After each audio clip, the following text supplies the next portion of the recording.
Здесь yaşıyoruz. İmana Kılıçkode'ya, вы слышите меня?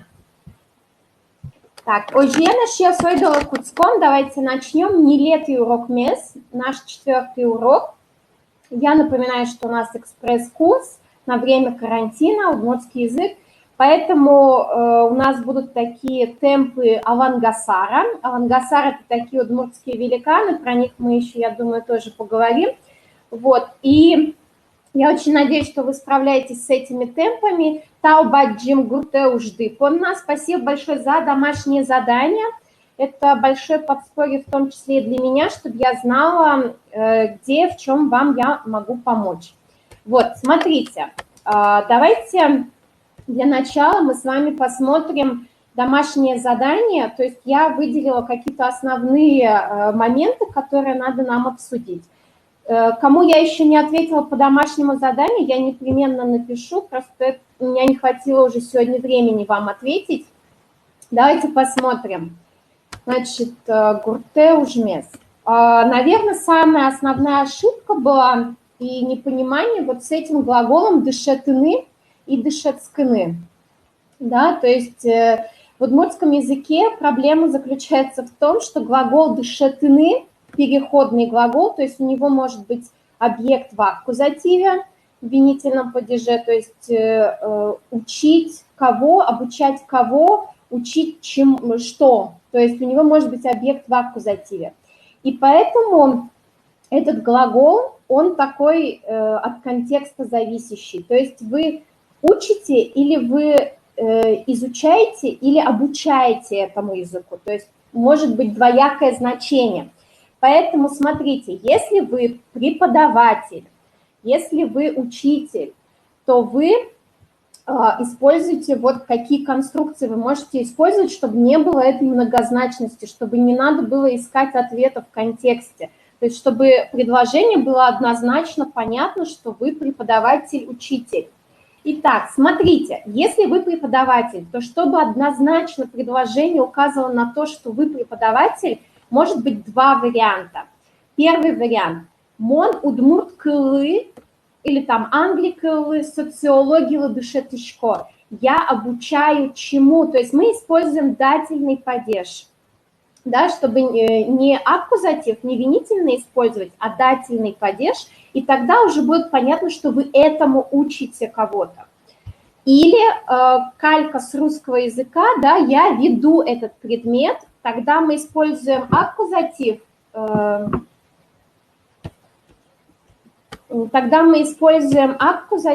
и используем другой глагол, нуишко, нуны, вести. Мон университетын удмурт класс социология нуишко, я веду. Угу.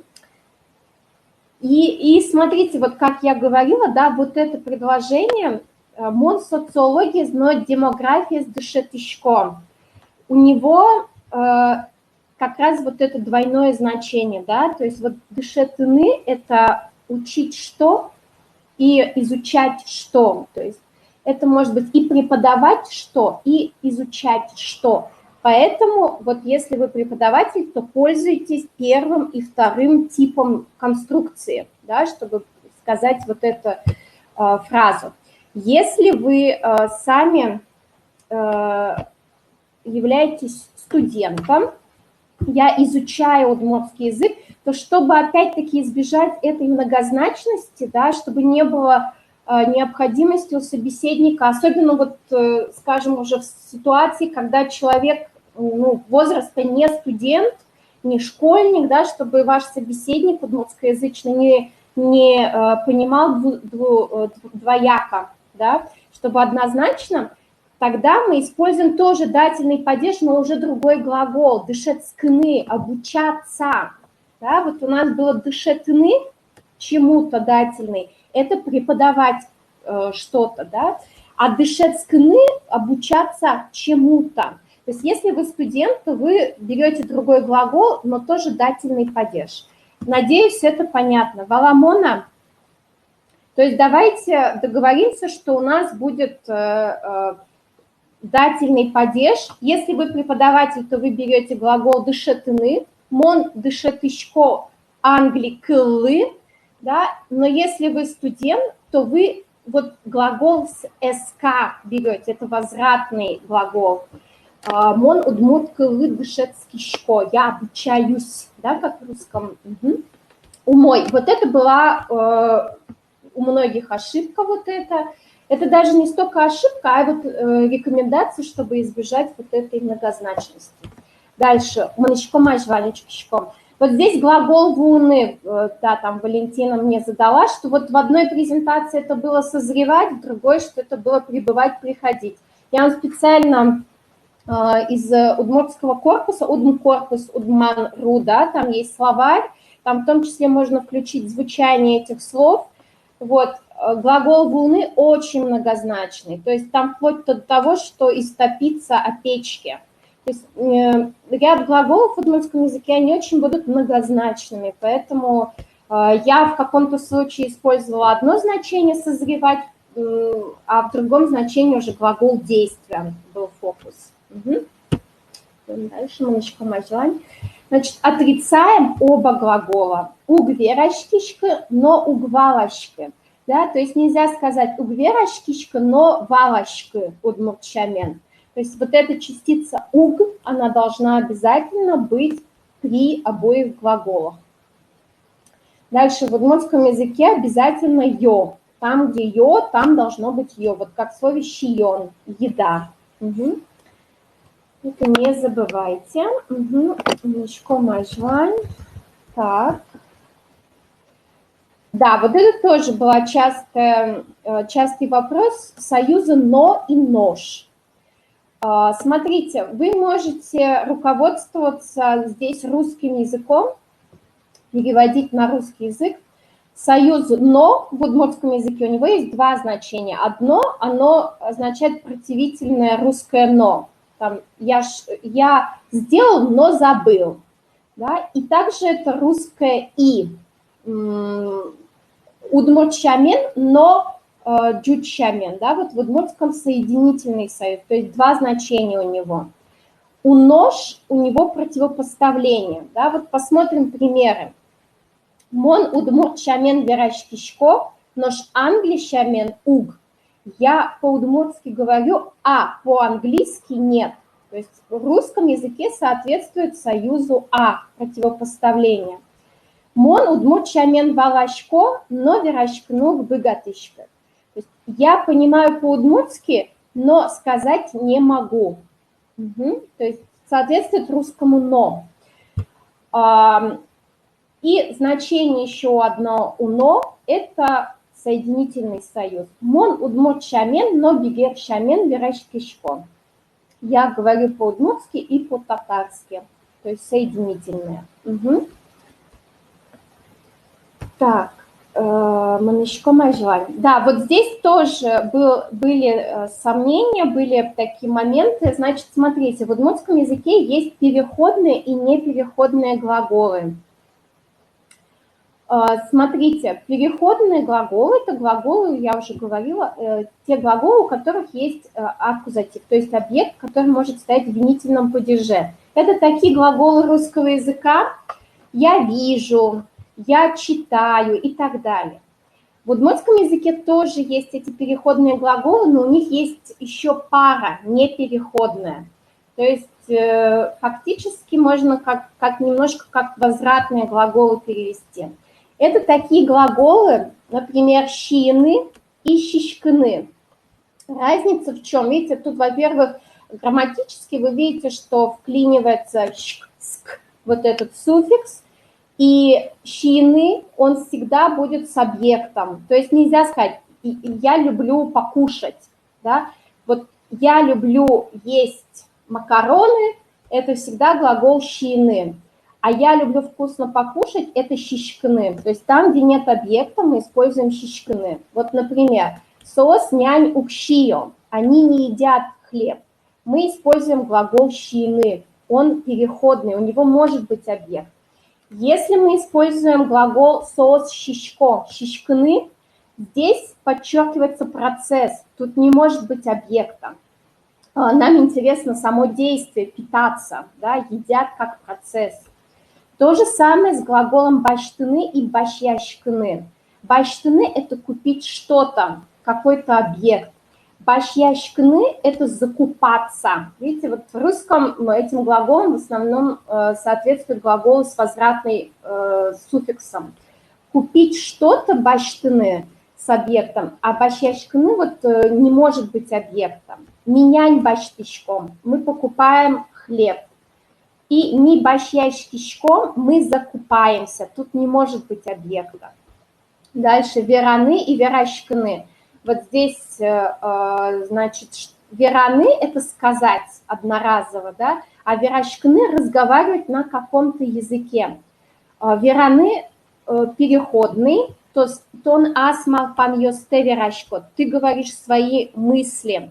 И тон удмурчамен верашкишкот, тут не может быть аккузатива, объекта в винительном падеже, да, то есть ты говоришь по-удмуртски. То есть рассказать историю нельзя через верашкины. Есть другой глагол «мадины». Так, я здесь сейчас писать не могу, я потом вам еще его допишу, потому что, да, там у Тани был этот глагол, то есть я хочу вам рассказать свою историю, да, например, то вы не вот эти глаголы, да, будете использовать, а мадины глагол, это рассказ, сказывать, рассказывать.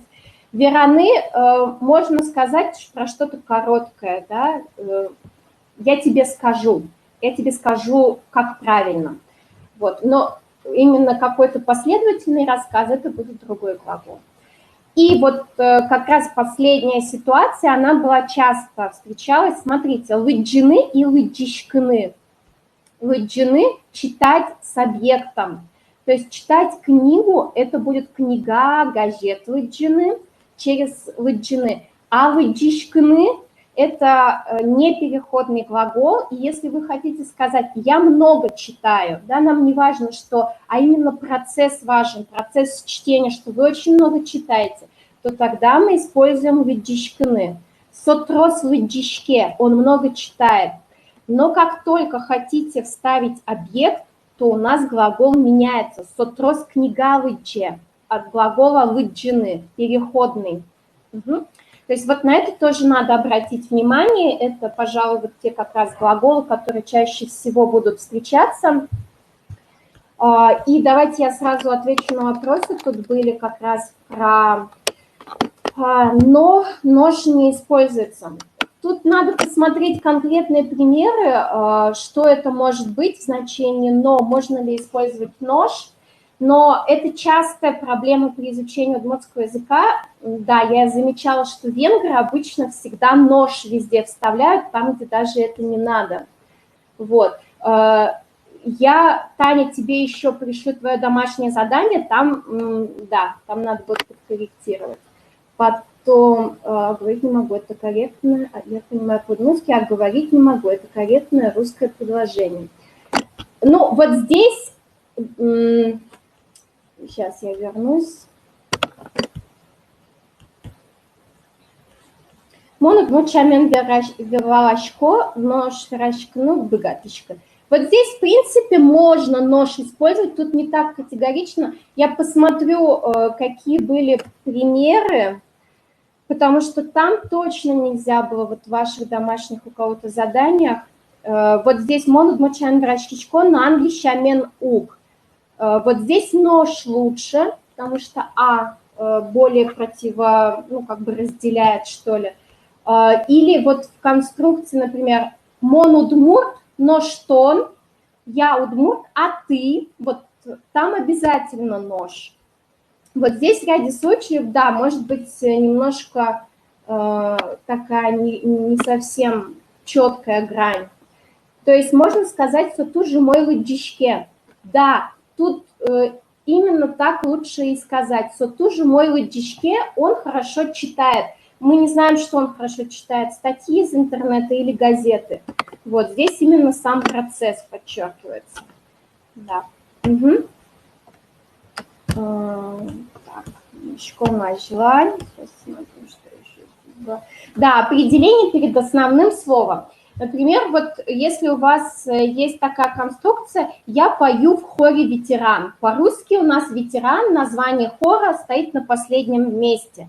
В удмуртском языке эта характеристика, она перескакивает вперед, потому что это определение, это название, и оно идет впереди.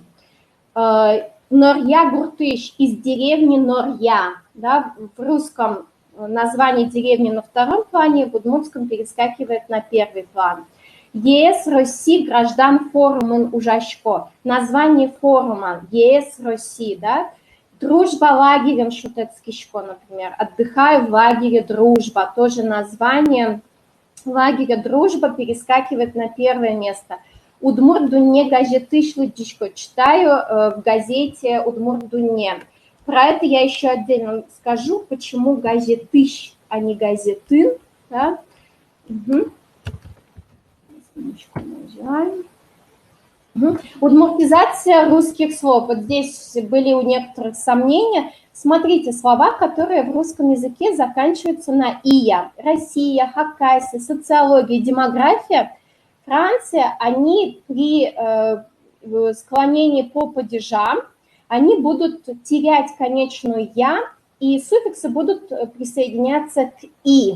Социологиес, нуишко, преподаю, веду социологию. Или хакасиин, улышко, да, живу в Хакасии. Конечная «я», она отсекается. Угу. Исходный падеж «ищ», да, вот он в двух случаях здесь встретился. Смотрите, чтобы сказать «Московский университет», то есть университет находится в Москве, возможно, что у него в названии есть слово «московский», то мы скажем «Московский университет». И это будет переводиться на русский как «Московский университет». То есть суффикс «ищ», он выполняет функцию определения и указание на местоположение этого объекта. Дальше. Интернетыш и ворьёстылыджишко. Читаю новости из интернета. Смотрите, в финно-угорских языках и в удмуртском языке мы читаем, покупаем не где, а откуда. Поэтому я читаю новости откуда? Из интернета. Я покупаю хлеб в магазине по-русски, но в удмуртском будет «я покупаю из магазина». Магазиныш, нянь, баштышко. То есть у нас будет не локальный падеж «ын», суффикс, а будет суффикс «ищ», откуда. Возвращаясь к предыдущему, в номинативе тоже Россия, Венгрия. Нет, чаще уже сейчас говорят Россия, Венгрия. Угу. Так, то есть уже только при склонении «я» отсекают. Винительный падеж. Немного забегая вперед, поскольку это встречалось в домашних заданиях, я на прошлом уроке или позапрошлом говорила вам о том, что в удмуртском языке есть два типа винительного падежа. Есть бессуффиксальный и есть суффиксальный. Бессуффиксальный, когда нам не важен объект, и там, допустим, я читаю много книг. Мы не знаем, какие это книги. Монтрос книгалыджишко, да, здесь даже не обязательно ставить множественное число, потому что книга, она в удмуртском языке единственное число может передавать категорию, значение категории. Например, я люблю бананы, мон банан яратышко, мон банан щины яратышко, например, да, или я покупаю бананы, мон банан баштышко. Здесь не один банан я, скорее всего, покупаю. Я покупаю бананы как продукт, категория, поэтому можно употреблять в единственном числе. Троски научкишко. Здесь тоже можно, если вы смотрите много фильмов, то тоже можно передать через слово кино, как категория фильмы, их много, как процесс некоторые. Суффиксальный. Мон финугор кыл ёсты яратышко. Если есть глагол яратыны, то 99%, что это будет суффиксальный аккузатив, потому что я люблю что-то конкретное. И вот второй случай интернетыщи ворьёстылыджишко. Здесь суффикс «ты» это тоже аккузатив после множественного числа. Он может быть факультативным вот в данном случае, но я бы поставила, и вам бы рекомендовала лучше ставить, потому что так надежнее, и это не будет ошибкой. То есть я читаю новости из интернета, опять-таки, да, то есть или это может переводиться как интернетные новости, потому что вот этот суффикс «ищ», он указывает на местоположение. Угу. Кино по-русски кино или кино? Кина или кино? Кино, кино, кино. Угу. О, в конце. Угу. Я надеюсь, что все здесь понятно. Я еще вам отвечу, кому не ответила по домашнему заданию. Еще раз вот эти вещи все озвучу вам. Если у кого-то еще какие-то непонимания или что-то, то я всегда открыто пишите, спрашивайте. Хорошо, чтобы у нас не было вот в нашем таком темпе, чтобы у вас не было выпадающих звеньев, иначе там что-то выпало сейчас, вы потом не нагоните. Не хочу пугать, но это так. То есть, угу. Стал за разбор полетов. Да, я еще напишу тебе, Таня, отдельно тоже. Значит, смотрите, мы сегодня возьмем следующий пласт лыднимьёс, числительное в удмуртском языке. И давайте посмотрим, разберем. Это вот из учебника Мары Малыша, но чтобы легче было сразу, да, в одном месте, я сюда вот скопировала. Смотрите, числительное в удмуртском языке. Я буду читать и немножко рассказывать. Одик, кык, куин, ниль, вить. Да, вот эти числительные от 1 до 5, все вы видите на экране, я надеюсь, они финно-угорского происхождения. И вот если вы владеете каким-либо финно-угорским языком, то вы с легкостью сможете восстановить однокоренные родственные слова из этих числительных. Куать уже такой, то есть у кого-то он из одного финно-угорского корня, у других он уже заимствованный. То есть куать. Давайте попробуем, я буду произносить, и вы после меня. Одик. Каждый самостоятельно про себя, желательно вслух, чтобы у вас речевой аппарат привыкал к этим звукам. Кык, куинь, ниль, вить, куать, щижим. Немножко сложно для произношения числительное. Здесь смотрите, что нюансы какие. Первая согласная «с», она мягкая, как «щ» произносим, «щи». Да? Дальше идет «з» мягкая, она «ж» произносится. Поэтому получается «щижим», «щижим». Угу. Тямыс, укмыс. Угу. Вот эти числительные очень интересные, тямыс и укмыс. Почему? Потому что они образованы от 10, от слова 10, оно же в удмуртском языке осталось только в дробных словах, вот это мыс, и оно означает, вот укмыс, это мыс 10 минус 1, ук, одик, да, 10 минус 1 это 9, 10 минус 2 это 8, в марийском точно так же. Дальше идет das. Das – это у нас иранское слово, не финно-угорское. Видимо, у нас не было своих, не знаю, почему заместилось, мыс. Вот, и дальше с десятками, да, в 10 добавляем числительное das odik, das kyk, das queen, das nil и так далее. Дальше идет 20, kyj. Kyj odik, кыш, кык, кыш, куин. То есть здесь ничего не меняется.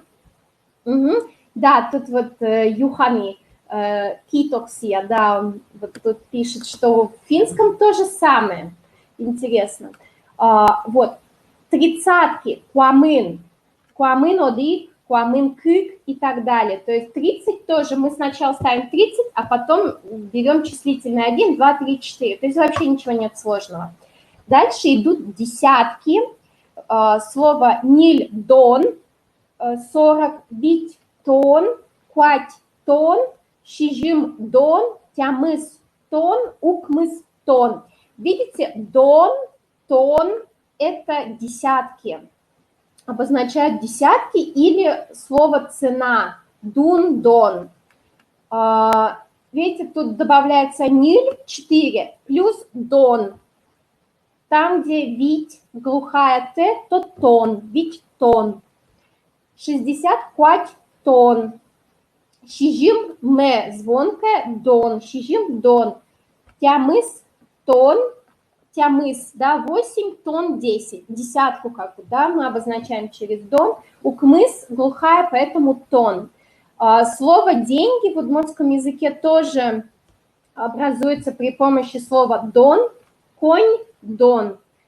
Я еще отдельно скажу про образование этого слова конь, дон, да, когда мы перейдем к месяцам. Смотрите, дальше сотни, щу, тоже заимствовано, по-моему, тоже иранское слово, и, по-моему, в финском тоже сата, да, тоже, скорее всего, заимствование. 1000 щурс, 2004 кыкщурс ниль. Угу. Здесь тоже 125, например. Мы просто ставим, и это будут отдельные слова писаться. Щу, да, 125, например. Щу, кыщ, вить. 3 отдельных слова, никаких согласовок между собой не надо, просто мы каждую часть пишем отдельно. Угу. Дальше про месяцы, да. Месяцы в удмуртском языке. Я вам потом отдельно отправлю еще статью, если кому будет интересно еще раз это все прочитать, может быть, более основательно, про дни недели очень интересно, тоже про разные системы, что раньше была удмуртская, потом татарская, потом русская, да, вот эта эволюция там описана, вот. Про месяцы. Месяц, толейш, да, вы видите, здесь множественное число йос. Толейш – это и месяц, и луна, то есть месяц календарный и луна – месяц в небе. Здесь такая прослеживается этимология очень хорошо. Тол, шор, тол – это зима, шор – середина, то есть это январь. Тулыс пал, пал, помните, у нас было слово половина, палесмурт, пал-щин, пал-пыд и так далее. Тулыс – это весна, то есть в сторону весны. Или у этого месяца еще есть другое название – кион-щуан толэш, кион-щуан толэш, месяц свадеб волков. Волк, помните, кион у нас было. Ош толэш, простите, март перескочила, юж толэш, юж по-удмуртски означает наст, месяц наста, да, как раз температура ночная низкая, днем уже подогревает и образуется толстая корочка наста, вот месяц наста. Ош толэш, ош – это бык, удмуртская бык, месяц быков, потому что уже воды столько, что может напиться бык. Куар толэш, куар – это лист. Угу. То есть месяц листьев, когда листья в мае распускаются. Инвожо – это месяц ин небо, вожо, вежа, коми, общепермское слово священный. Июнь считается месяцем переходным, потому что у нас, вы знаете, там, да, в июне, когда самый длинный день и короткая ночь, вот этот период у удмуртов переходный, он считается самым опасным. И, в принципе, вот эти переходы между домом и улицей, порог, да, он считается очень сакральным, нельзя на порог садиться, наступать будет что-то плохое, потому что это граница между внешним миром злых духов и внутренним своим миром. То же самое в календаре, да, у нас вот летом есть инвожо, месяц и период, когда злые духи ходят по земле, это вот в районе 22 июня, когда самый длинный день. Например, у меня в семье бабушка запрещала купаться в реке до 12 часов, потому что в 12 считается вот таким прям самым страшным временем перехода из одного времени суток в другой. Потом нельзя было шуметь до 12 дня, то есть после 12 дня можно было уже какие-то шумные работы проводить по хозяйству, до 12 нельзя было.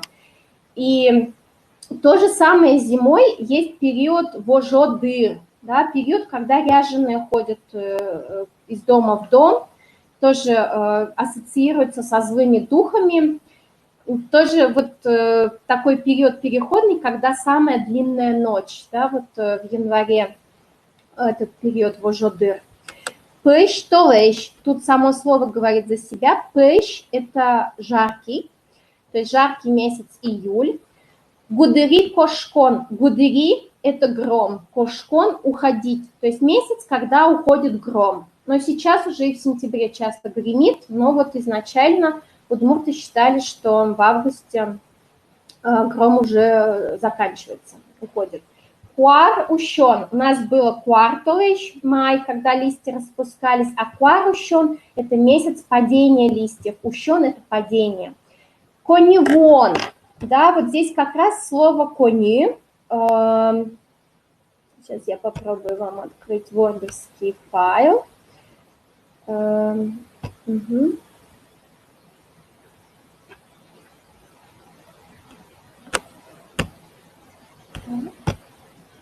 Вот смотрите, надеюсь, видите вордовский файл. Да? Видно вордовский файл?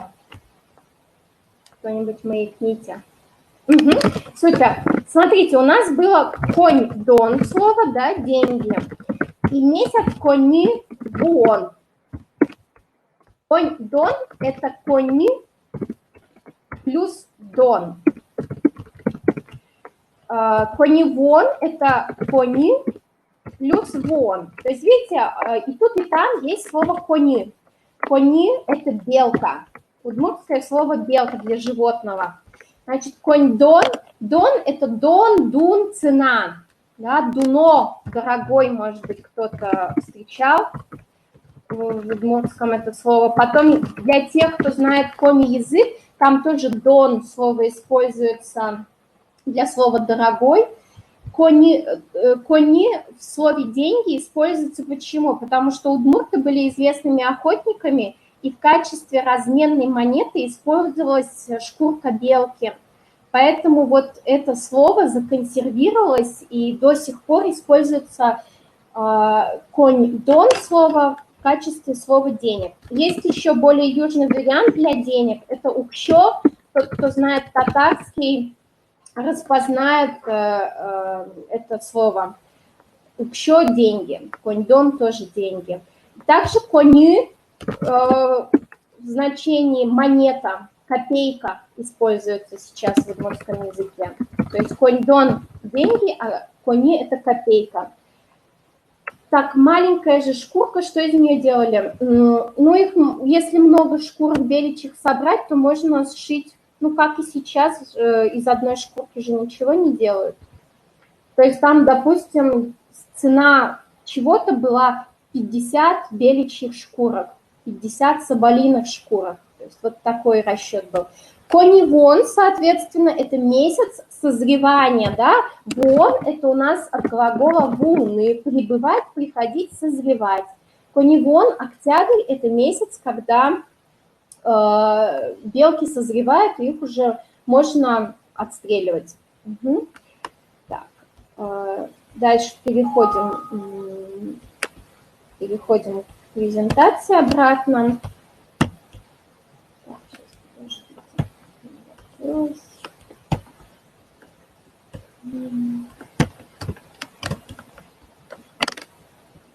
А видите сейчас презентацию, нет?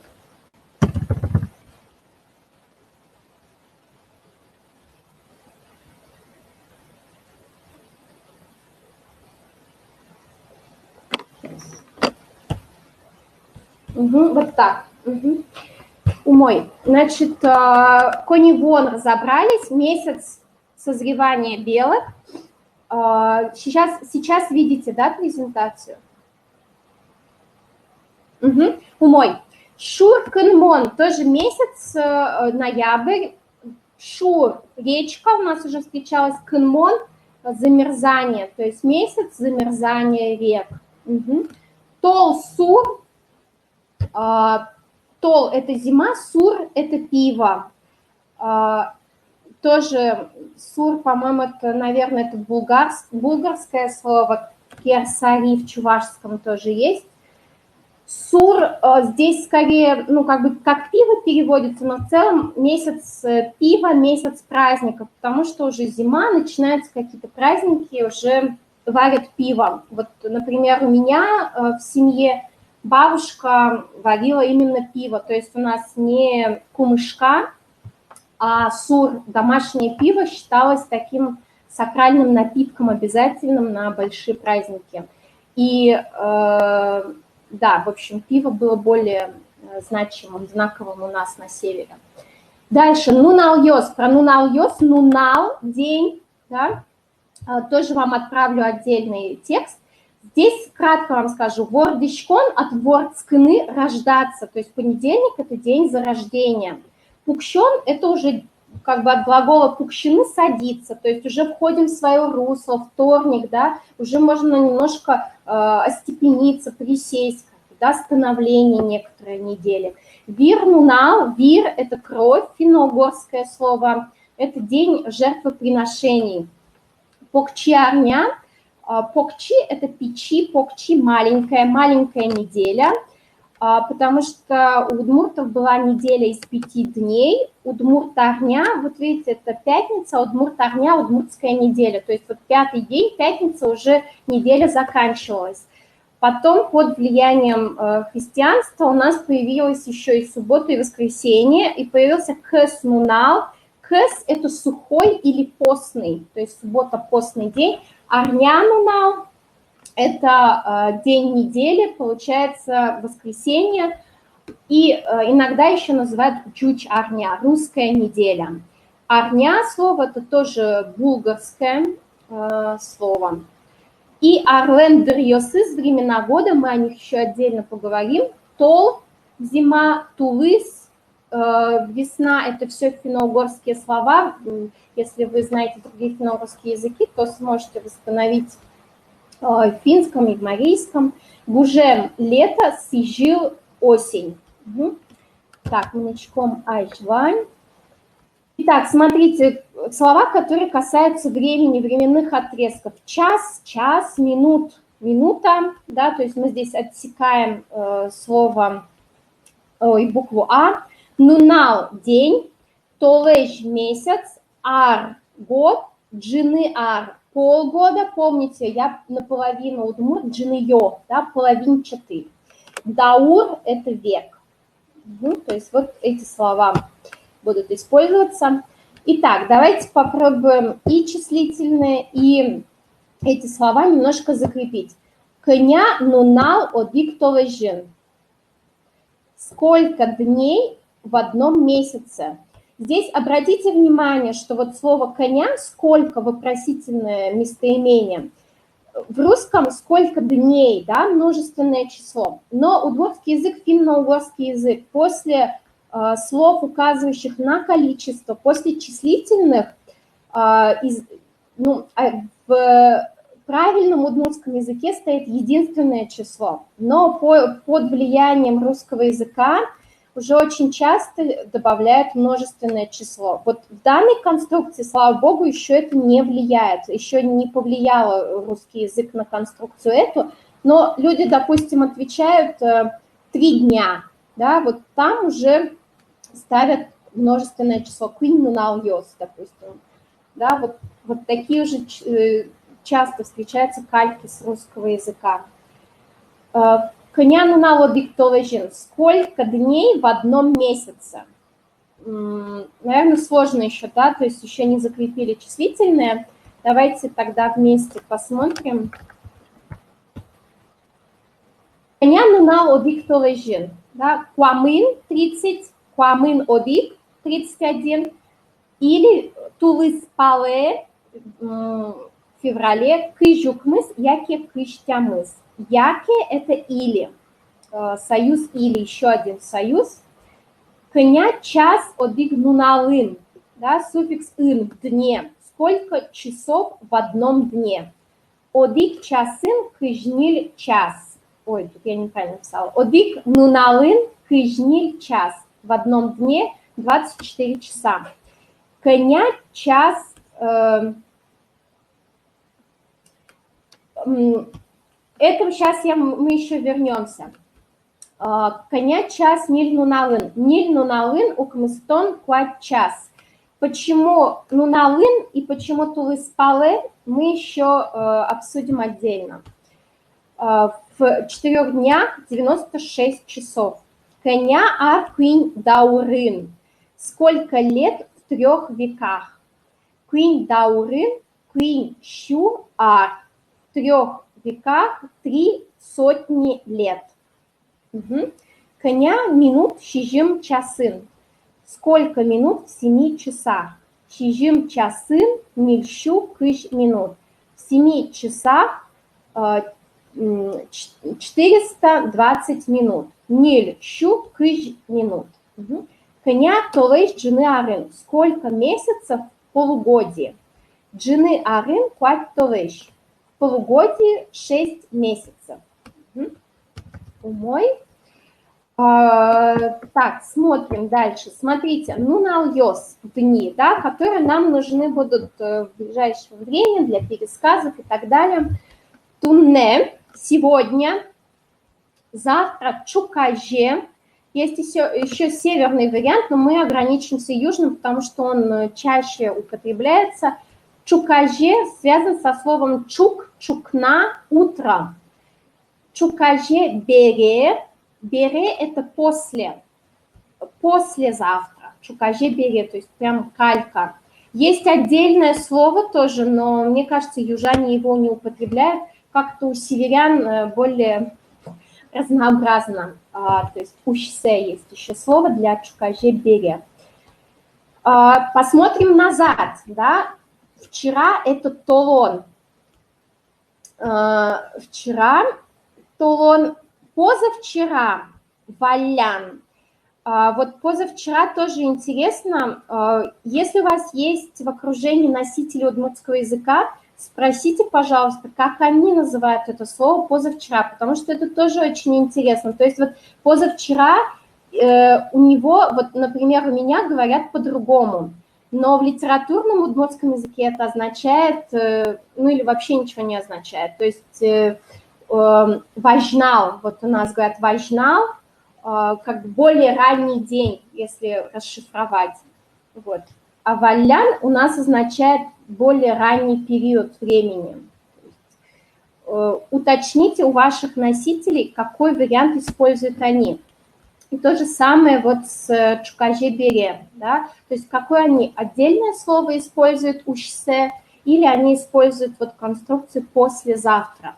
Я думаю, что, скорее всего, уже вот такую, потому что, ну, калька с русского языка легче запомнить и легче воспроизвести. Валян можно перевести как прошлый.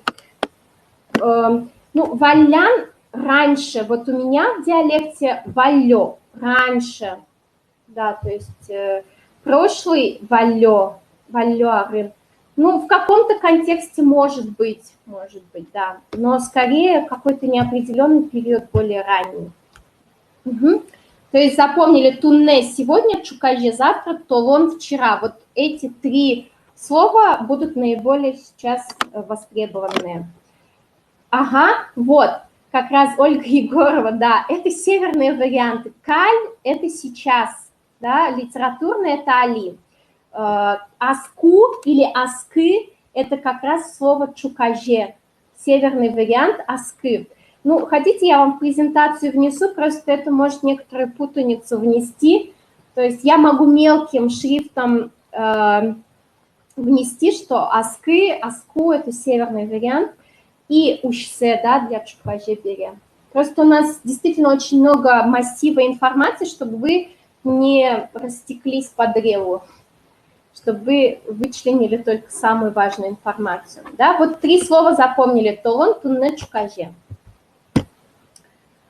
Итак, значит, смотрите, мы постепенно переходим от числительных, к погоде, да, чтобы Мне кажется, что разговор о погоде – это очень часто среди удмуртов, это одна из лучших тем для смолл-тока, поэтому давайте посмотрим, что мы можем сказать про погоду. Кыче куаштунне. Какая сегодня погода? Да? Еще одно вопросительное слово. Кыче. Какой? Куаш. Это погода. Также куаш, помните, вот на прошлом уроке всплывало слово куаш. Это один из богов триады удмуртского пантеона богов. Тунне сегодня. Коня градус тунне. Сколько сегодня градусов? Угу. Такие базовые слова, характеристики. Кежит – холодно, салкым – прохладно, шунит – тепло и пэш – жарко. Конечно, еще есть такие слова, как очень холодно, да, там будет свое особое наречие, но нам для начала бы запомнить вот эти 4 слова для характеристики погоды, температуры. Как мы будем описывать погоду, да? Тунне шунит, сегодня тепло, никаких связок не надо, да, никаких глаголов связок не надо. Тунне дас вид градус шунит, сегодня 15 градусов тепла, то есть когда плюс, мы говорим тепла, шунит. Когда речь идет про вчера, и используем вот эти слова, толон кежитвал, да, то есть вчера было холодно. Если хотим сказать вчера было тепло, то лон шунит вал. Здесь уже обязательно связка глагол вал. Было, вчера было тепло. Про сегодня мы говорим без связки. Сегодня тепло просто. Толон квин градус кежитвал. Вчера было 3 градуса холода. То есть минус мы обозначаем за счет слова кежит. Чукаже пышлос. Завтра будет жарко. То есть в будущем времени про завтра мы говорим со словом лос. То есть вал в прошедшем времени, лос – это третье лицо, он будет, погода будет. Здесь все имеется в виду, что куаш, то есть погода будет холодной. Просто куаш мы опускаем слово. Коркан салкым, в доме прохладно. Здесь вспоминаете суффикс локального падежа, здесь исключение коркан, да, не коркаын, а коркан. Чукаже, кыш, ниль градус шунытвоз. Завтра будет 24 градуса тепла. То есть, смотрите, когда мы говорим про прошедшее время, вчера, мы используем глагол-связку вал. Про будущее мы говорим со связкой лос. В настоящем времени тунне мы не используем связку. Чтобы сказать столько-то градусов холода, мы берем слово кежит. Чтобы сказать градусов тепла, мы берем слово тепло шунит. То есть над нулем это шунит, над или под нулем это кежит. 0 градус. Да? Если 0 градусов, то 0 градусов. Все, ни плюс, ни минус, ничего. Угу. Посмотрим, какие явления природные могут быть. Кыче тунне куаш педлон урамын. Да? Вот здесь, это на прошлом уроке я уже говорила, педлон – это более северный вариант использования, да, что на улице outside, outdoor, а урамын от слова урам татарское на улице. То есть это может быть и в прямом значении, и в значении на свежем воздухе.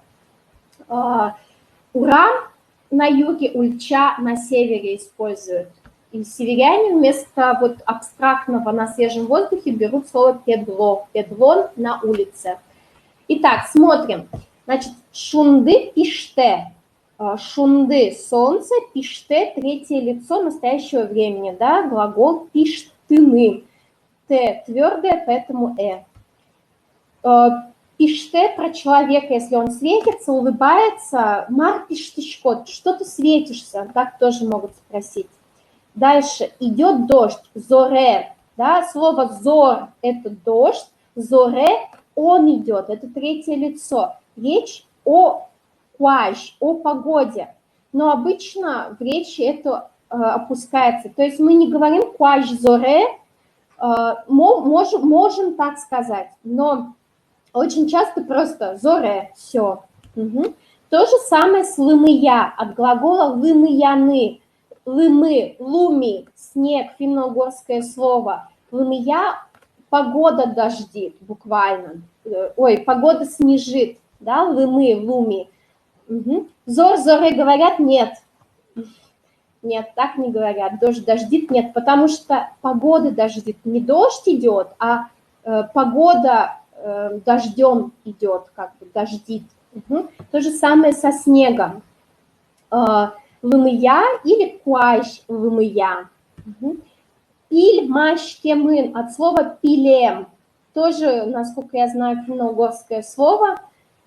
Пиль машкемын – это причастие облачный за покрытый облаками, от слова пилем. Угу. Тоже куащ пиль машкемын. Угу. Тылашке ветрит. Куащ тылашке. Тоже имеется в виду, что погода. То есть вот эти все зоре, лымыя, пильмашкемын, тылашке – это законсервированные формы. Их нельзя ставить в другое лицо. Они всегда будут вот в этой форме единственного числа третьего лица, потому что они всегда имеют отношение к погоде. Погода дождит, погода ветрит, погода покрыта облаками. Угу. Вуюищ – интересное название для радуги. Ву – это вода, финно-угорское слово. Юищ, да, тоже финно-угорское слово, пьющий воду. Буквально переводится вуюищ, радуга. Гудырьяшке – гудырья. Гудыры, да, у нас было гудыри кошкон, то есть месяц ухода грозы грома. Гудырьяшке – это гремит гром, опять куащ гудырьяшке, не гром гремит, а погода громыхает. И чилекьяшке или чилекья, тут тоже от диалекта зависит, как кто произносит, сверкает молния, опять погода сверкает. Не молния это делает, а погода это делает. То есть погода воспринимается как какое-то такое божество, как какая-то сила, которая все это производит, все эти погодные явления производит. Дальше очень интересное тоже название, специально вам выписала. Значит, вот когда идет дождь и светит солнце, для удмуртов это настолько непонятное явление, что удмурты это называют очень по-разному, но очень по-странному, что это какое-то невероятно странное явление. Во-первых, это может быть гондыр-кышной очке, медведь женится. Или это может быть порщуан, марийская свадьба. Или это может быть бигер кулис, татарин умер. То есть это все ассоциируется с чем-то странным, чуждым, что, видимо, либо солнце должно быть, либо дождь. Вот вместе это странно. И вот еще частая ситуация, облачно, но временами выходит солнце, светит солнце. Угу. То есть пильмашкемын, это мы уже знаем, облачно покрытые облаками. Дырын-дырын, от слова дыр, время, да, шунды пота. Пота – это от глагола потаны, выходить многократно. Вы можете здесь, в принципе, сказать кудырья, но относительно погоды мне как-то вот больше импонирует дырын-дырын, временами. Да, кудырья иногда выходит солнце. Угу. Запомнили, да? То есть вот у нас именно погода, куащ, дождит, снежит, ветрит, покрыто облаками, гремит. Солнце только светит, да, вуюищ, она опускается, но для вас пока просто вуюищ. Пусть она пока останется в такой форме, пока мы не проходили прошедшее время. Вот. Дальше странные явления, дождь с солнцем, и временами выходит солнце, да, частые явления. Шунды можно писать с маленькой буквы, да, в том случае шунды пишется шунды мумы, богиня солнца, если мы про богиню говорим. Дальше тут еще был. Зор зоре не говорят, тел-тела в песне ой, тел-тела, тел-телано. Да, есть такое, но тел-тела Талашке чаще, мне кажется, все-таки говорят талашке. Это вот как-то в песне закрепилось, и в реальной жизни я не слышала употребления, чтобы тел-тела, то есть просто говорят талашке. Угу. Или просто сильный ветер. Все. Угу.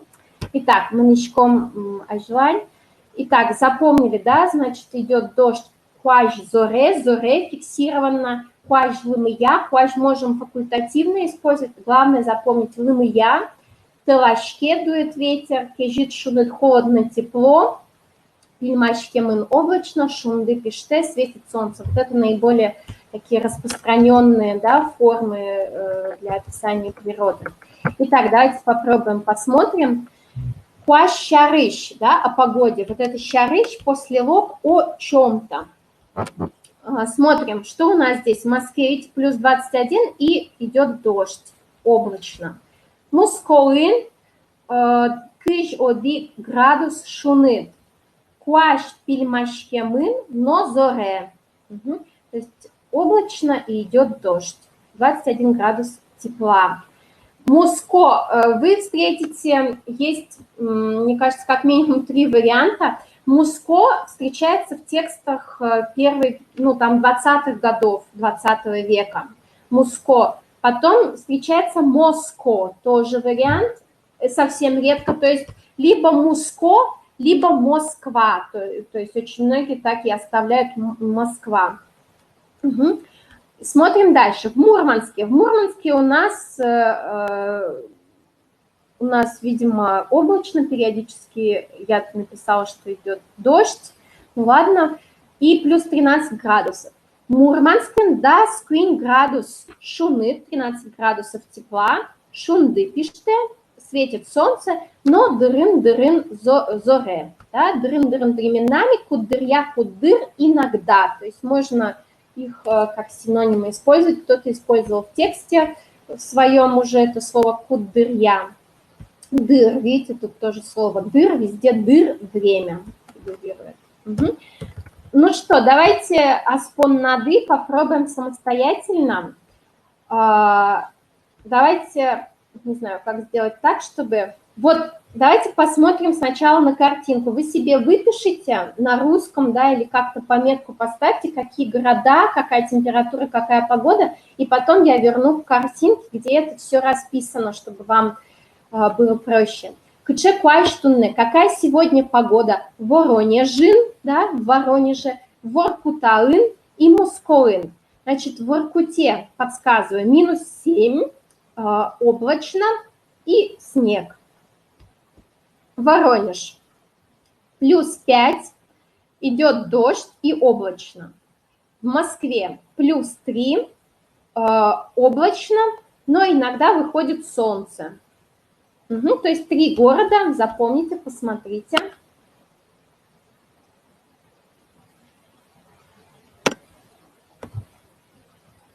Так, отметили себе, возвращаемся к картинке, где у нас описание. То есть нам нужна Воркута, Воронеж и Москва. Каждый самостоятельно записывает, какая погода где. Я вам даю 1,5 минутки.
Мороз, можно сказать, жаркий жид.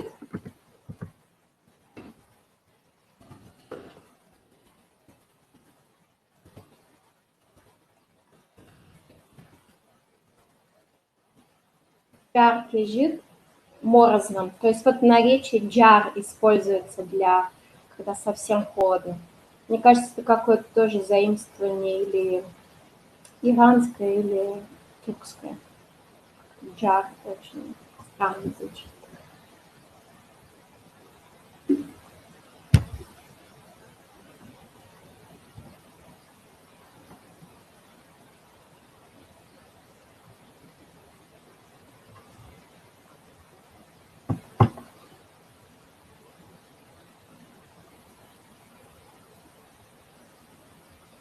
Так, ну что, справились или дать еще полминутки?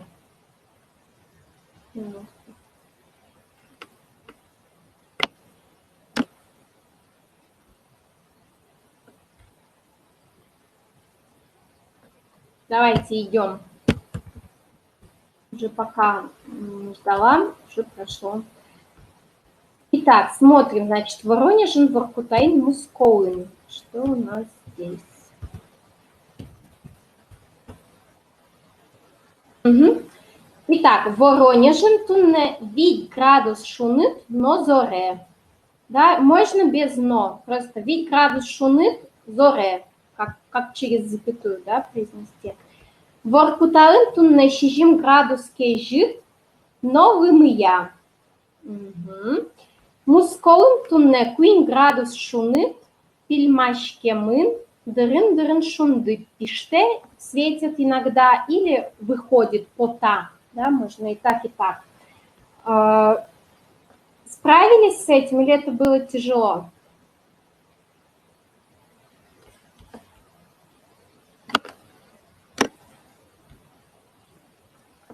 Капчи, тяжело. Хорошо. У вас еще будет возможность попрактиковать. Да, числительные, конечно, еще не запомнить. Да, потому что там еще и числительных не было. Угу. Ага. Так, ну хорошо. Это я вам в целом даю вот сейчас канву. Вы еще раз дома потом презентацию посмотрите, и вы можете еще раз проделать это упражнение, немножко подучив числительные. Угу. Да, Арендер Йосис, давайте посмотрим времена года, да, естественно, у нас их тоже 4. Тол, Гужем, Тулыс, Сижил, уже о них говорили. Как же сказать, когда, да, зимой, летом, тоже легко строится. Угу. Значит, ку, когда, да, еще одно вопросительное слово. То есть у нас были вопросительные слова кче, какой, коня, сколько, кин, кто, да, кчемар, как, каким образом, когда мы спрашивали, как ты поживаешь. Здесь у нас вопрос ку, когда. Тол – это зима, а зимой будет толалте. Единственное, что надо запомнить, то есть вот разница тол – зима, толалте – зимой. Тол будет также обозначать и прилагательное зимний. Об этом я еще отдельно расскажу. Тулыс – весна, весной тулыс. Вообще ничего не надо запоминать. Запомнили слово тулыс – все. Это и весенний, и весна. Гужем – лето, летний, летом. Сижил – осень, осенью, осенний. Угу. Итак, посмотрим каждое время года по отдельности. Значит, тол, да, финно-угорское слово обозначает и зиму, и зимний, и прилагательное, и наречие к тому же, да, зимой толалте надо только запомнить. Тол куаш, зимняя погода. Толалте шунытвал, да, зимой было тепло, или если хотим сказать, зима была теплая, тол шунытвал, да. Я вам добавлю потом презентацию, чтобы вы видели разницу. Угу. Толалте мон трос и жичко. Зимой я много сплю. Трос и жичко, да, и жены глагол. Толалте нюлески ветлыны яратышко. Я люблю ходить зимой в лес. Толалте зимой нюлески куда? Падеж входный, да, у нас буковка К. Вот здесь просыпается. Нюлес корень, ветлыны ходить, посещать. Яратышко люблю. Это про зиму. Угу. Тулыс. Тулыс – весна, весенний и весной. То есть и существительное, и прилагательное, и наречие. Тулыс куач, например, весенняя погода. Тулыс трос дышецкишко. Я весной много учусь. Да? Например, к экзаменам надо готовиться. Это вот про весну. Гужем. Гужем – это тоже и лето, и летний, и летом. Гужем куач, например, или гужем дищ. Летняя погода, гужем дищ – это летняя одежда. Гужем салкым овал. Салкым – прохладно, да? Летом было прохладно, гужем пойшлось. Летом будет жарко. Да? Запоминайте, вал – прошедшее время, лос – будет. Гужем моншутецкишко, но бакчаин трос ужашко. Я отдыхаю и много работаю. Ну, бакча легко запомнить. Бакча, бахча, да? Бакча – это у нас огород от слова бахча русского. Ну, не совсем русского, но да. Так, тут параллельно вы задаете вопросы. Давайте про осень расскажу и потом посмотрим вопросы. Сижил. Осень, осенний и осенью. Сижил куач, например, да, осенняя погода. Сижил мылкыт, осеннее настроение, да, когда там грустно как-то. Сижил кежитвал. Осенью было холодно. Или можно перевести осень была холодной, да, и так, и так. Сижил кежитлос. Осенью будет холодно или осень будет холодная. И так можно перевести, потому что сижил – это и наречие, и существительное, и прилагательное. Сижил школа куцке. Осенью начинается школа. От глагола куцкны – начинать. Так, давайте сделаем самостоятельную задачку, и потом я вернусь к вашим вопросам. Задачка такая. Значит, тулыс – это весна, тулыс – это весна, весенний, весной. Тол – это зима, толалте зимой. Тол – зима, зимний, толалте зимой. Гужем – летний, летом и лето, летний и летом.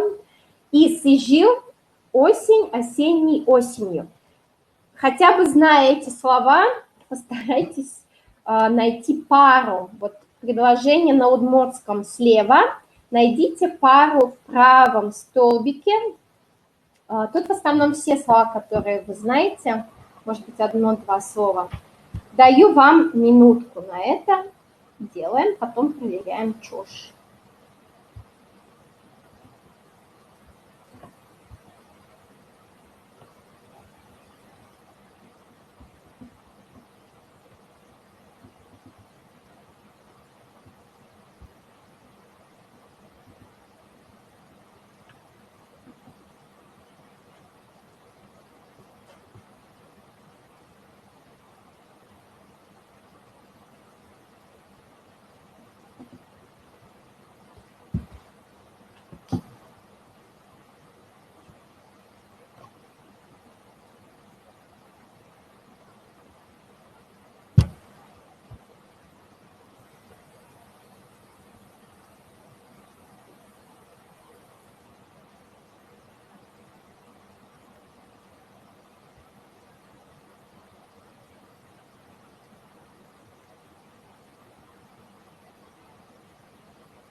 Эскеришком. Итак, проверяем вместе.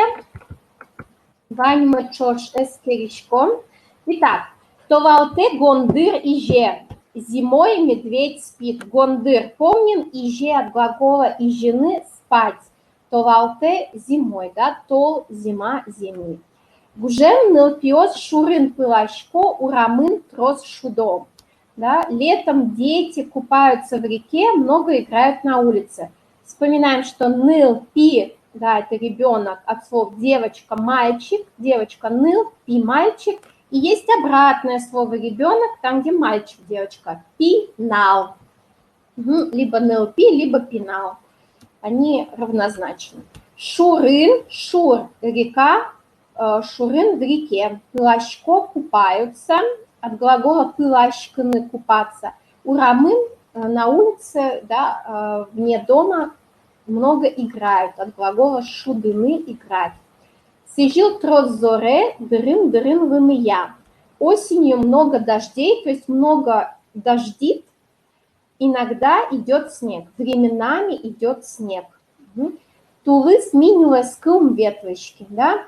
Такая типичная фраза для Удмуртской республики, как очага распространения клещевого энцефалита, где действительно весной побаиваются ходить в лес из-за клеща.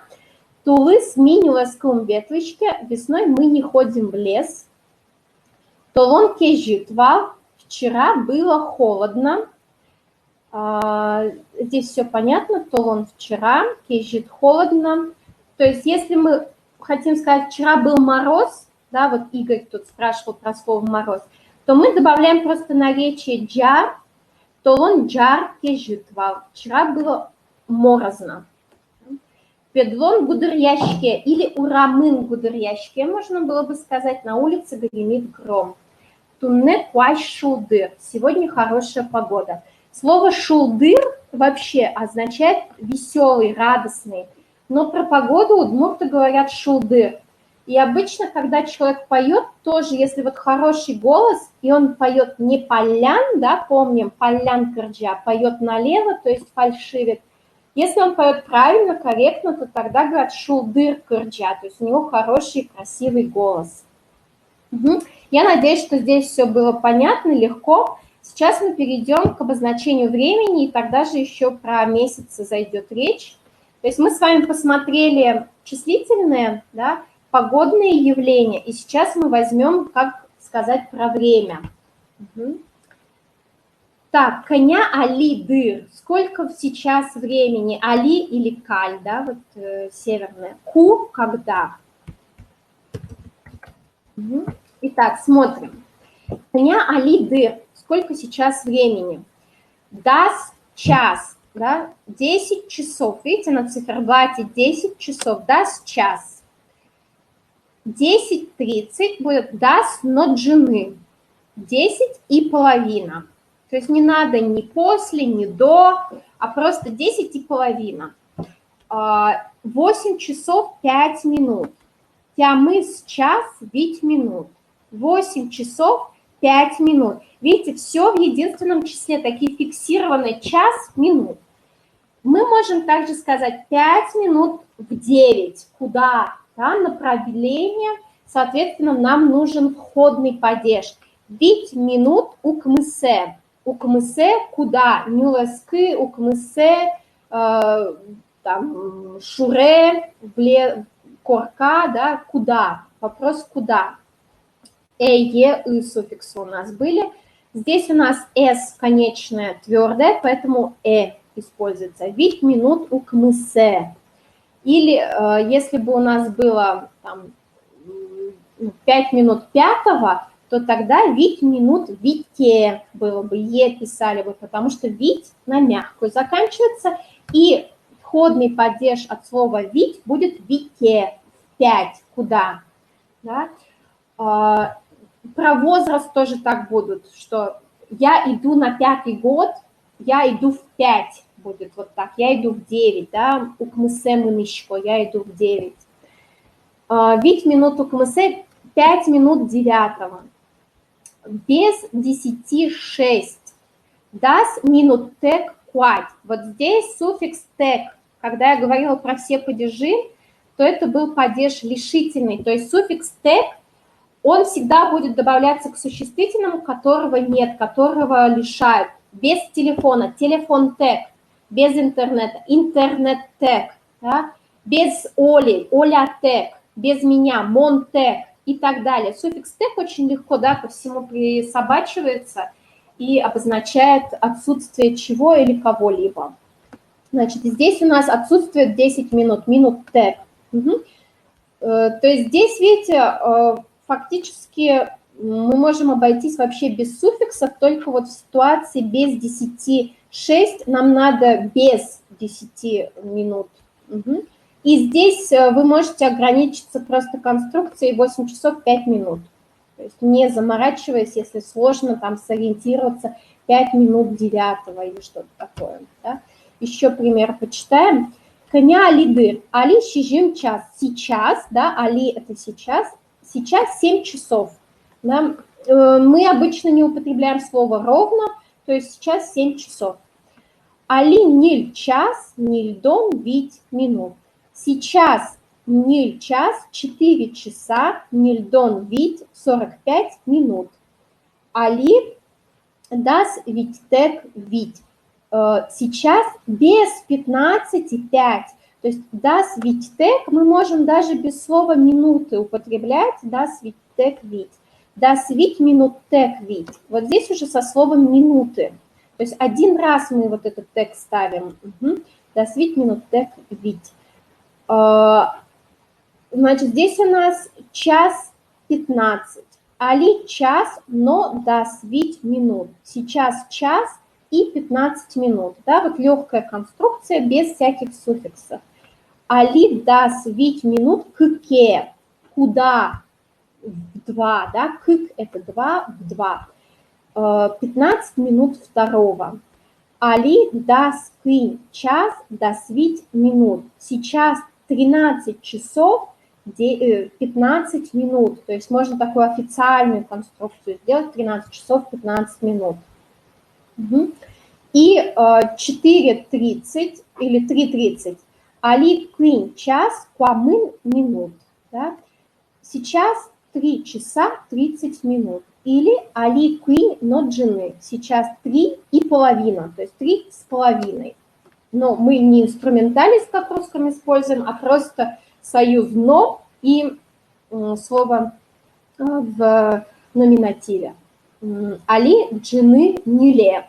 Сейчас половина четвертого, как бы 4, половина в 4. Куда? Ниле, да? Входный падеж как раз. Учкичком. Давайте попробуем тоже. Найдите пару. Коня Алидыр. То есть здесь надо что запомнить? Уйшор – это полночь. Так, даю вам минутку. Делаем.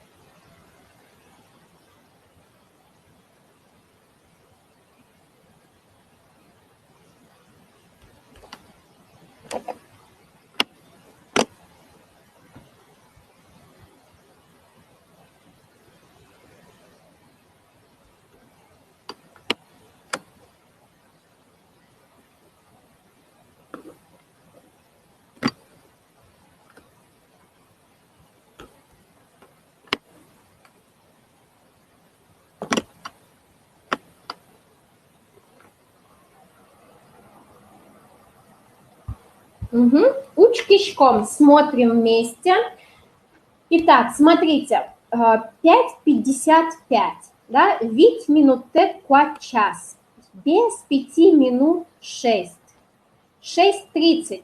Мы здесь можем сказать куат ноджины, 6,5. Либо мы можем сказать куат час, куамын минут. Чтобы подчеркнуть, что это утро, мы можем добавить слово чукна. Это мы еще отдельно посмотрим потом. 00, да, ночь, полночь, уй, шор. Буквально тоже переводится как середина ночи. Уй – это ночь, шор – это середина. 5:34. Ведь час, куамын, ниль, минут. 2:18.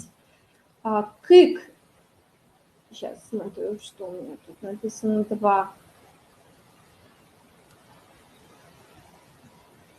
Да, стямыс минут куине, да, вот здесь вариант. 18 минут третьего. Мы иначе могли бы сказать кык час, да, стямыс минут. Наверное, не знаю числительных, сейчас сложно вот это понять вам. 7 часов 42 минуты.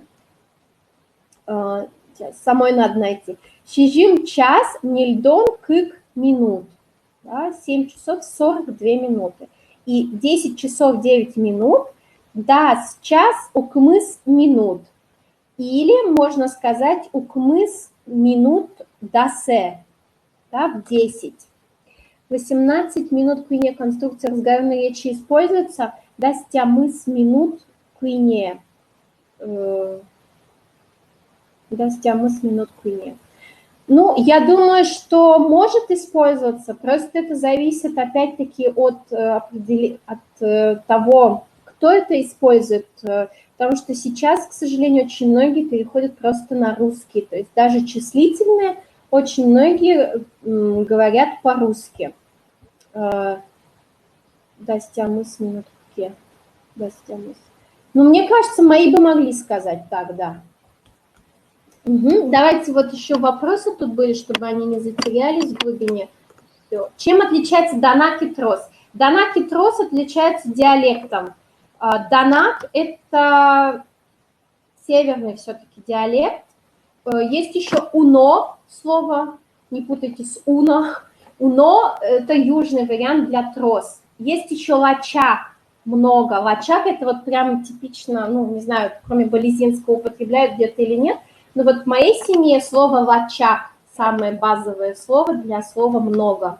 Трос – это такой литературный, самый базовый, самый употребимый вариант. Пока ограничимся им, потому что вариантов того, как много, для слова много, их много. Так, дальше что-то еще было, понятен принцип, тепло и холодно не запомнились.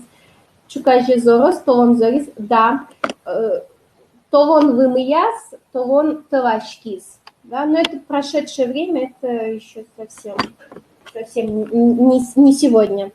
Так, мынышко мажвань, то есть это вот, когда мы говорили про который час, сколько времени, мы можем сказать просто 5 часов, столько-то минут, да. Главное вот суффикс «тек», если без скольки-то минут. Посмотрим дальше, когда мы говорим «когда», то есть «во сколько», то есть это было который час, сейчас мы посмотрим «во сколько». Угу. Это будут вопросы с падежом, это будет либо падеж входный, либо падеж вокальный, где, да, статика. Ку, когда, это такой базовый вопрос, когда, это может и месяц, и время быть, и год. Коняе во сколько или коняын во сколько. То есть во сколько может быть падеж входный, коняе и коняин уже в иносив, во сколько, где. Обычно с суффиксом «ын» употребляют южане, с суффиксом «е» употребляют северяне. Коня часе во сколько часов или коня часын во сколько часов. Абсолютно синонимичные конструкции. Часе – это входный падеж, часын – это вокальный падеж. То есть, опять-таки, больше южане используют коня часын, коня часе северяне. Итак, смотрим, когда мы спрашиваем, во сколько мы встретимся, во сколько начинается урок, да, у нас будет вот использоваться уже время с падежом. Das часе в 10 часов или daсе, да, то есть час мы можем опустить и добавить к нему суффикс. Das ноджиние в 10:30, то есть в 10:30. Тямыс час вить минуте, да, то есть тут вот идет совпадение с формой, вот там, где мы смотрели 5 минут во столько-то, да, здесь уже визуально они совпадают. Тямыс час вить минуте в 8 часов 5 минут. Угу. Das минуте куате, то есть здесь тоже есть тег, но уже нам надо из слова часы поставить в падеж. То есть, видите, вот здесь во всех к последнему слову всегда должен добавляться падежный суффикс, когда мы говорим о времени во сколько, а не сколько. Что касается употребления, да, видите, аре и арын в год и в году. Тут может быть и входный, и вокальный падеж, как и со временем. Часы, часын минуте, минутын, секунде, секундын. То есть вот с этими словами будет употребляться как входный, так и локальный падеж. То есть и суффикс «е», так и суффикс «ын». С временами года только тулалте запоминаем, остальные когда, вопрос когда, тулы с гужем сижил сохраняется слово. С днями недели. Дни недели тоже, раскрою вам тайну, тоже очень часто уже употребляют русские названия, хотя удмуртские очень прекрасны. Вот. И их употребляют с суффиксом входного падежа, то есть или е, вордишконе в понедельник, пукщоне во вторник. У нас уроки удмуртского вирнунале шижим часе, да, в среду в 7. Толшоре месяцы в январе употребляется с входным падежом. То есть запомните, что с входным падежом е суффикс употребляются месяцы, дни недели, но слова год, час, минуты, секунды могут и с входным, и с локальным падежом. Это вот все в текстовом виде здесь написано. То есть смотрите, мон тямыс часе султышко. Я встаю в 8 часов. Мон тямыс часын султышко. Я встаю в 8 часов. Мон тямысе султышко. Я встаю в 8. Мон тямысын султышко. Я встаю в 8. Да, то есть может быть просто со словом тямыс без слова час. Когда говорят сегет. Сегет, по-моему, это башкирские удмурты говорят. У меня вообще в окружении никто не употребляет слово сегет. В литературном удмуртском языке его тоже нет. Это, скорее всего, башкирские удмурты. Да, то есть ку, когда, толшоре в январе, тулыспале в феврале, юштолеже в марте, оштолеже в апреле, квартолеже в мае, инвожое, пыштолеже, гудрикошконе, кварушоне, конивоне, шуркынмоне, толсуре. Нунальос в понедельник, вордишконе, пукшоне, вирнунале, покчи арняе, удмурт арняе, кос нунале, арня нунале. Угу. Дальше смотрим, значит, и это будет уже плавно переходить в ваше домашнее задание. Смотрите, поезд из Ижевска в Москву уходит кошке, да, глагол кошкны уходить в 11 часов, а прибывает в 6:24. И время мынон-дырыс, время хода, скажем, да, время в пути 19:24. Смотрите, значит, ишкарыш муское поезд, да, содик часе кошке, ночукна утром, да, потому что 6:24 мы можем и про вечер сказать. Ночукна куат час кыжниль минуте вуэ. Из Ижевска в Москву поезд уходит в 11 часов и утром прибывает в 6:24. Да, вот такого же рода предложения надо будет сделать со всеми вот этими поездами. То есть поезд из Москвы в Ижевск отправляется в 17:45, прибывает в 13:20, время в пути 19:50. Ответы будут в презентации, вы можете потом сами себя перепроверить. А сейчас мы еще перейдем, это будет заключительная вещь сегодняшнего урока, распорядок дня. И вам надо будет сделать по образу и подобию распорядок своего дня. Можно врать, я проверять не буду и не смогу. Вот смотрите, я прочитаю и переведу. Для вас это будут базовые такие конструкции, от которых вам надо отталкиваться, рассказывая о себе. И в этот раз будет не письменное задание, а видео. Это будет видео максимально насыщенной информацией о вас. То есть все, что вы можете уже сказать о себе. Вы сейчас можете сказать о знании языков. Вы можете сказать, где вы живете, откуда вы, где вы работаете. То есть вот весь этот массив вы можете в это видео уже теперь добавить, сейчас мы прочитаем, и сможете добавить про время, во сколько вы кушаете, во сколько вы ложитесь спать и так далее. А также добавляйте в это видео информацию о погоде.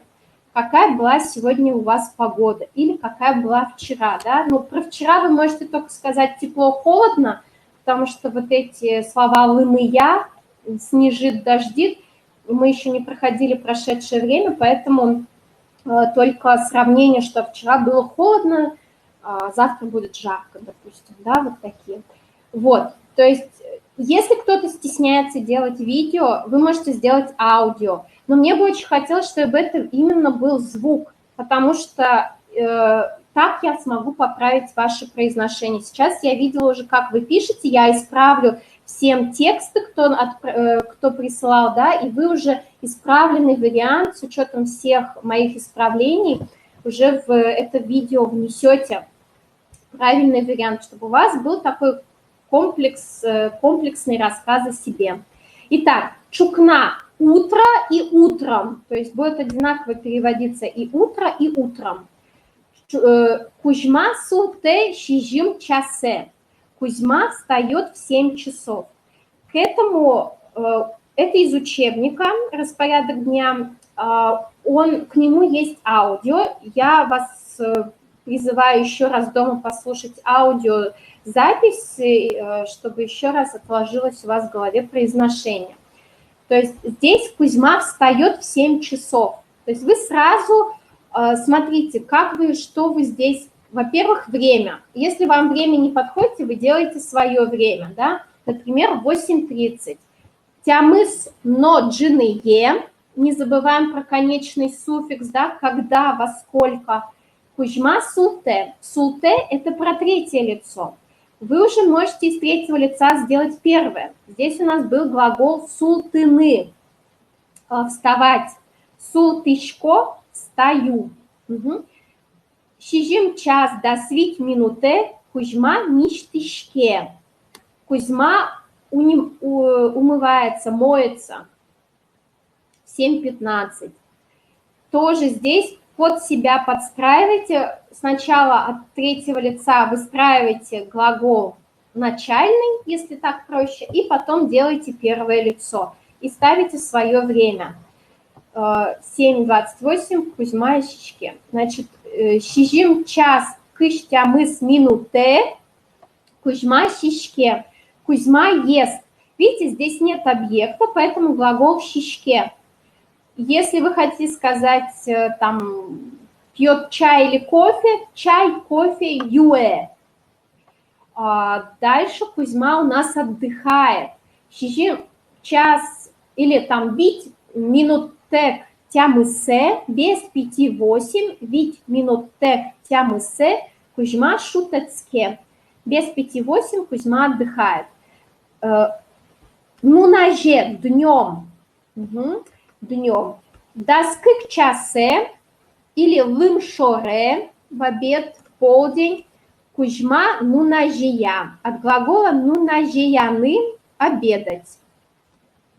Даскык час нильдон куин минуте Кузьма дышецке. Даскык час виттон минуте Кузьма шуде. То есть Кузьма дышецке, Кузьма учится, да, глагол вам уже знаком, дышецкий школ в первом лице. Кузьма шуде, Кузьма играет. Дас ниль час вить минуте, Кузьма верашке, Кузьма разговаривает в 14:05. То есть вы здесь можете добавить свои читаю, там сплю, что еще? Учусь удмуртскому языку, смотрю кино, да? Это вот у нас первая часть. Вторая часть. Джитаже вечером. Джит – это вечер, джитаже – вечером. Да, шижим час, или давайте 5 часов, да, все-таки проще сказать. Ведь час куамын кюк минуте, Кузьма газету чет. Кузьма читает газету Кочиш Дуне. Это такая отсылка к газете Удмурт Дуне. Шижим час, дас минуте, 7 часов 10 минут, Кузьма телевизорочке. Кузьма смотрит телевизор в 7:10. Но это совсем исключено в нашей ситуации. Тямыз час ноджиные, Кузьма куное ветле. В 7 часов 30 минут Кузьма ходит в гости. Ветле, я вам напоминаю, что это глагол частотный, да, то есть ходить, посещать. Здесь у нас, в принципе, из-за карантина, наверное, в гости никто не ходит сейчас. 20:46 Кузьма пьет с друзьями. Das nil minutek укмысе Кузьма юэ. И уин ночью. Уй – это ночь, уин – ночью. Das minutek дасе без 10:10 Кузьма экте. Эктыны – танцевать. Das одик час куамын вить минуте Кузьма до разберте. До разберте к себе домой возвращается. Здесь, вы помните, у нас было слово «я работаю дома», «дорам ужашко». Вот «зе» – это третье лицо. «Дорам» у меня дома, у себя дома. То есть он возвращается к себе домой в 23:35. Уйшоре – полночь, да, мы уже в предыдущем упражнении видели это слово. Или «даскык часе уин» – в 12 часов ночи, можно так сказать, Кузьма кырджа. Кузьма поет. И одик час, одик минуте, Кузьма и жены выде. Кузьма ложится спать. То есть попробуйте вот этот распорядок дня переложить на свой график, на свой лад. То есть смотрите, гурте уж. Вот я вам тут в качестве подсказок написала предложение, да, то есть вы можете, если сейчас на карантине все очень скучно, то вы можете рассказать про свой обычный день, рабочий, учебный. Тут вам в качестве подсказок, во сколько ты встаешь утром, да, пьешь кофе или ешь там что-то и так далее, во сколько возвращаешься домой, вот эти предложения. Дальше. Значит, вот видео, да, что должно это видео содержать? О себе, знании языков, чем занимаетесь, свой распорядок дня. Если вам совсем тяжело, да, вот распорядок дня, вы вообще не знаете, как, за что взяться, можете отправить мне сначала в письменном виде. Я проверю про погоду то же самое. То есть вы можете отправить, если хотите как бы быть такими прям перфекционистами, можете мне отправить в письменном виде, я проверю, отправлю вам, и вы потом запишите полное видео, чтобы я и слышала, как вы это все произносите. Вот. Но, в общем, задача вот такая, да, максимально полное видео о себе. Ага. Вот, здесь будет во сколько, да, чтобы вы еще раз себя перепроверили, то есть в 8 часов 10 минут, да. Я вам потом ответы напишу тут же в презентации, вы сами себя сможете перепроверить. Дальше надо будет доделать про поезда. И на повторение надо будет на выбор падежа: входный, исходный или локальный падеж. Так, учкишком гурте ужмес. Ой, гурте ужмес. Юан Йостес. Да, смотрим ваши вопросы. Скайпын вет выходит по скайпу. Скайпын пуке сидит в скайпе, сидит в интернете, интернетын пуке и так далее. Да, у Кузьмы интересная жизнь, он тем более не на карантине. Суточка, ну, ножечка, ну, подачка, ну, нет, таких нет глаголов, только кырджаны петь, только ну, ножеяны, только сутаны вставать. Падежи туда. Куное скайпын ветре. Через скайп, скорее, тут будет лучше сказать. Скайп-пыр. Пыр сквозь через. Скайп-пыр. Через скайп. Да? Мы с вами через клик, митинг, пыр, интернет, пыр, дышать с кишком. Мы учимся с вами через интернет.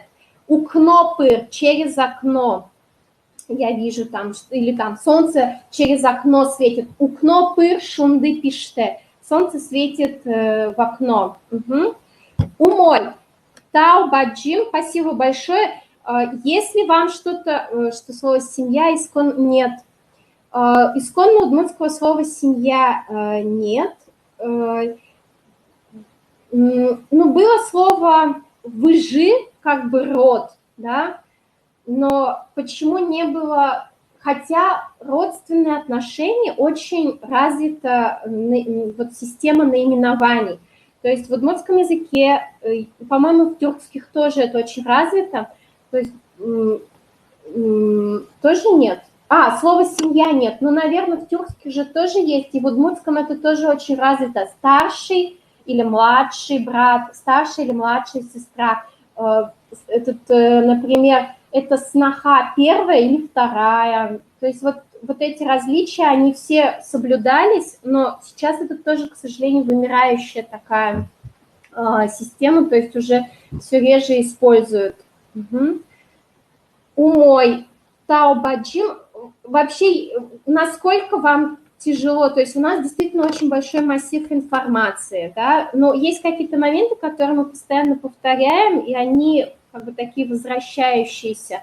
Просто мне правда очень хочется максимально, чтобы вы максимально много узнали за это время, вот, и поэтому вам, конечно, надо дома очень много всего делать самостоятельно, чтобы еще раз все очень закрепить, вот, и надеюсь, что у вас хватает времени на домашнее задание, сделали прошлое, потому что вот такие базовые вещи, как распрягать столько-то глаголов, только механически вы можете вот это себе закрепить. Вот, поэтому если есть какие-то, то есть если у вас есть какие-то пожелания, какие-то рекомендации, да, или что-то вам очень тяжело дается, и вам хотелось бы еще раз про это проговорить, то вы мне пишите, пожалуйста, электронная почта моя есть, и мы будем стараться учитывать все ваши пожелания. Тау баджим, пумичком арня улса. Мы встретимся через неделю, также в среду. Да, я вам вышлю домашнее задание, презентацию, видео этого урока. Тау баджим, джечле. Пумичка чёрч.